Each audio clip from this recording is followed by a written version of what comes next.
मानव समाचार, मानवता के हक में।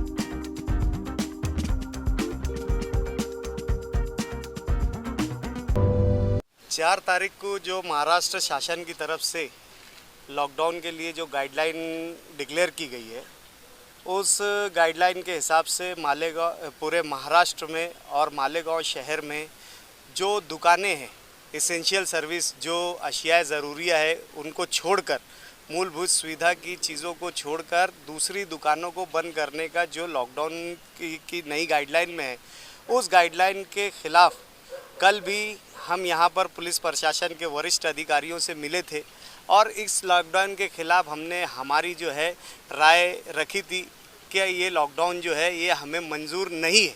और आज सुबह ही हमने ज़िला कलेक्टर जो सूरज मांडरे साहब है वहाँ पर जाकर एक निवेदन सुबह 10:30 बजे हम ज़िला कलेक्टर साहब जो कि इस लॉकडाउन के और इस कोविड के जो आपातकालीन के जो है मुखिया है उनके पास हमने जाकर जो है एक मेमोरेंडम देकर आया है कि जो नई गाइडलाइन के अनुसार जो पाबंदियां लगाई है वो मालेगांव शहर के लिए अनुकूल नहीं है, मालेगांव शहर के लिए वो फ़ायदेमंद नहीं है। सामने जो है रमज़ान का बहुत यानी महीना है और उसके बाद ईद का त्यौहार है। इन दिनों में मालेगांव शहर में जो छोटे मोटे रोज़गार जो रोज़ डेली वेजेस पर काम करने वाले हैं वो लोग साल भर का अपना नियोजन करके इस महीने में और ये पीरियड में धंधा करते हैं और इसमें होने वाली कमाई से अपना साल भर का गुजारा करते हैं। पिछले लॉकडाउन की वजह से ऐसे लोगों की कमर जो टूट चुकी थी, ये मौका था कि थोड़ा वो अपने पिछले हालात के हिसाब से अपने आप को कारोबारी तौर से और माशी तौर से सेट कर सके। लेकिन ये लगने वाला लॉकडाउन भी जो है उन लोगों की कमर तोड़ देगा और मालेगांव शहर में जो है रोज़गार और बेरोज़गारी बढ़ जाएगी और बेरोज़गारी बढ़ने की वजह से जो है क्राइम का रेशो भी बढ़ सकता है और दूसरी जो है समाजी माशी तकलीफ़ आ सकती है। इन तमाम बातों को लेकर आज हमने ज़िला कलेक्टर को निवेदन दिया है और वही निवेदन हम आज यहाँ पुलिस प्रशासन के पास भी लाए हैं और यही निवेदन आज हम प्रांत साहब और दीगर जो प्रशासन के लोग हैं उन लोगों के पास लेकर जाने वाले हैं। यही वो लोग हैं जो शासन तक, जो गवर्नमेंट तक हमारी बात पहुंचाएंगे। अगर प्रॉपर तरीके से हमारी बात शासन तक नहीं गई और शासन की तरफ से हमारे को कोई किसी तरीके का कोई अगर हमको रिलैक्सेशन इसमें नहीं मिलता है तो फिर हम आंदोलन की तरफ जाएंगे। लेकिन आज ये है कि जो लोग जिनको शासन की तरफ से अधिकार मिला है हम उन लोगों के पास जाकर हमारी बात रख रहे हैं। वक्त ऐसी था कि उन्हीं लोगों को अलाउड किया गया, तो ये पूर्णतः लॉकडाउन है। हमें पहले ये लगा था कि शनिवार, सैटरडे और संडे बोलते शनिवार और रविवार के दिन ये पूरा बंद रहेगा, उसलिए व्यापारी समाज ने सब लोगों का इसके लिए सहमति थी। बराबर है ना व्यापारी भाइयों? बिल्कुल। कि शनिवार और रविवार 2 दिनों के लिए अगर बंद होता है, फुल कर्फ्यू जैसा वातावरण करो, किसी का कुछ कहना नहीं है। लेकिन रमज़ान का पूरा सीज़न सामने है, सभी 14 अप्रैल का सन आ रहा है, उसके बाद में पाड़वा जैसा गुड़ी पाड़वा है, कई लोगों की शादियां रुकी है, शादियां चल रही है, तो या अंत्येष्टि का सामान तक के लॉकडाउन के अंदर ये सभी चीज़ों की बारे में कहीं सोचा नहीं गया है। लॉकडाउन में ये लोगों ने जाना कहाँ, इनको कुछ मिलेगा ही नहीं। व्यापारी ने जाना कहाँ है, पूरा माल उन्होंने स्टॉक करके रखा है। अप्रैल महीने के अंदर हम सब लोगों को अनेक तरह के जो टैक्सेस है वो अभी देने हैं। हमारी टैक्सेशन की फर्म तक के बंद है, जो हमारे वकील साहब है उनके भी ऑफिसेस बंद है। तो लॉकडाउन ये कौन से हिसाब से किया गया, ये बहुत बड़ा सवाल व्यापारियों के सामने आके खड़ा हुआ है। हम ये कहते हैं कि आप सोमवार से लेके तो शुक्रवार तक के पूरे दिन भर में आप आराम से व्यापार को व्यापार करने दो। व्यापार में कोई इतनी भीड़ नहीं होती है। आप पूरा मार्केट में जाके आइए, कोई दुकान में अंदर आप जाते हो तो पूरा कस्टमर से दुकान कोई भरा नहीं होता है दिन भर। तो इसका भी अपने सोचना चाहिए। उसके व्यापार के साथ में उसके ऊपर काम करने वाला उसके ऑफिस का कर्मचारी होगा। ऐसा कुल मिला के पूरा एक बड़ा परिवार बन जाता है और आप अचानक एक दिन बोल देते हो कि कल से हम शट डाउन कर देंगे। तो आप इनके बारे में क्या सोचा? क्या आप इनको कुछ पगार देने वाले हो? व्यापारी के कोई बैंक का हफ्ता आप देने वाले हो या उसके कोई टैक्स बंद करने वाले हो? कारपोरेशन ने लॉकडाउन के पिछले लॉकडाउन के पूरे वक्त के अंदर एक दिन का भी किराया माफ़ नहीं किया, जिसको हम टैक्स बोलेंगे।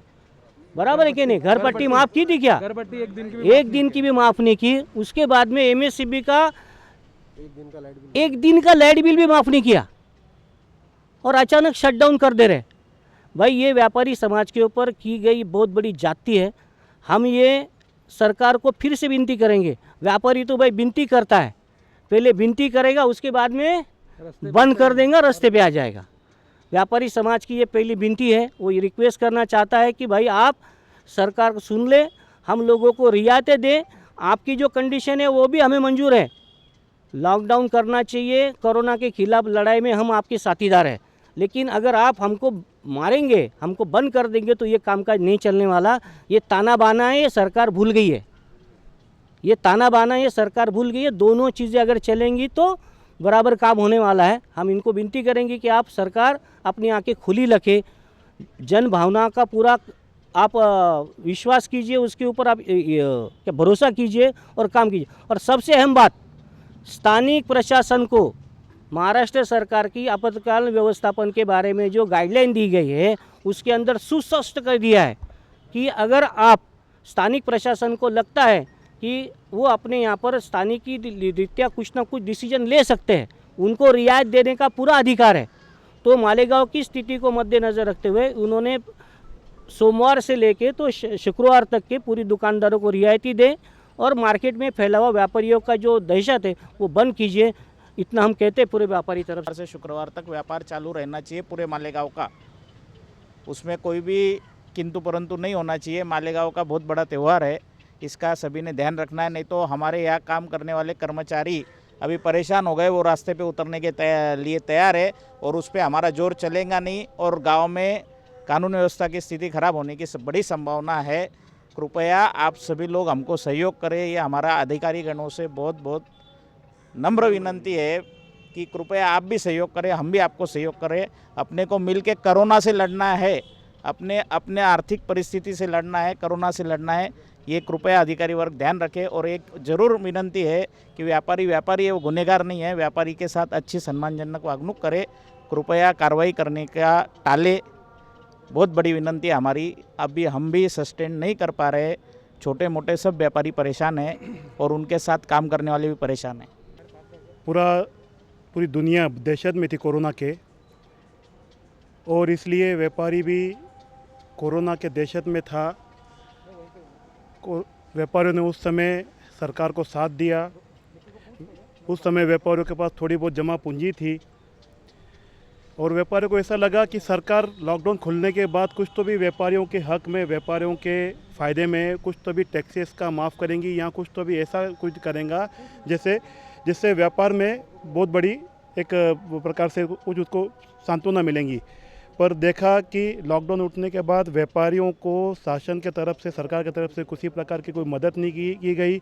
उल्टा एमएससीबी के बिल बढ़कर आ गए और जो मोरिटोरियम के लिए बैंकों के हफ्ते जो सरकार ने बोले थे कि आप उसको माफ़ कर सकते हो, उसमें भी बहुत सारी जो अलग अलग अटी शर्ती लगा के आई है, उसमें उल्टा ब्याज ज़्यादा बढ़ के आया है। मतलब इस एक तरह से व्यापारियों को सरकार ने उल्लू बनाया है।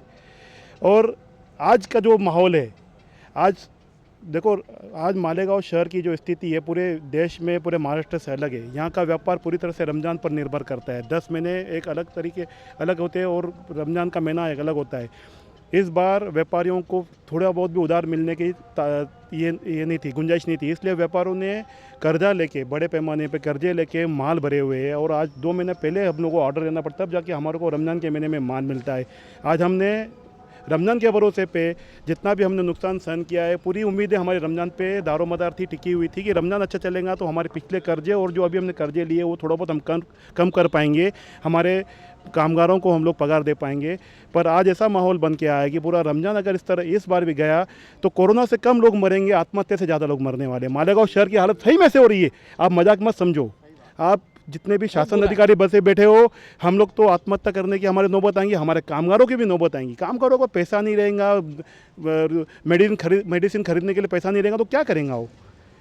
ऐसा माहौल बनेगा, इतनी बड़ी तकलीफ आ जाएंगी। आज की तारीख में आप देखो कि हॉस्पिटल में लेके जाने के लिए लोगों के पास पैसे नहीं है। अगर जब पैसे हों तभी वो अपने इलाज करेगा ना, पैसे नहीं देंगे तो इलाज कहाँ से करेगा। तो मेरी सरकार से बहुत ही नम्र विनती है कि व्यापार थोड़ा बहुत तो भी चालू करने दिया जाए, ताकि थोड़ा तो भी हम लोग कर्जे नहीं भी उतार पाए, पर पेट तो भरने के लिए हमारे पास पैसे होने चाहिए। अगर पेट भरने के लिए अगर हमारे पास और हमारे कामगारों को पैसा है तो हम कहाँ जाएंगे, किसके। अभी सरकार की तरफ से तो कोई उम्मीद है नहीं, सरकार तो हमारा कुछ करने वाला नहीं है। पिछली बार तो उम्मीद थी सरकार से भी कोई उम्मीद नहीं है, अब कहाँ जाएंगे।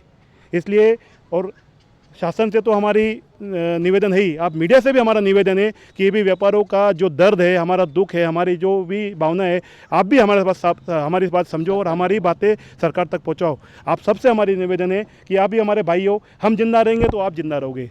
इसलिए आप हमारे साथ हो, आप हमारी बातें बहुत ही अच्छी तरह से पहुंचाओ हमारी बातें।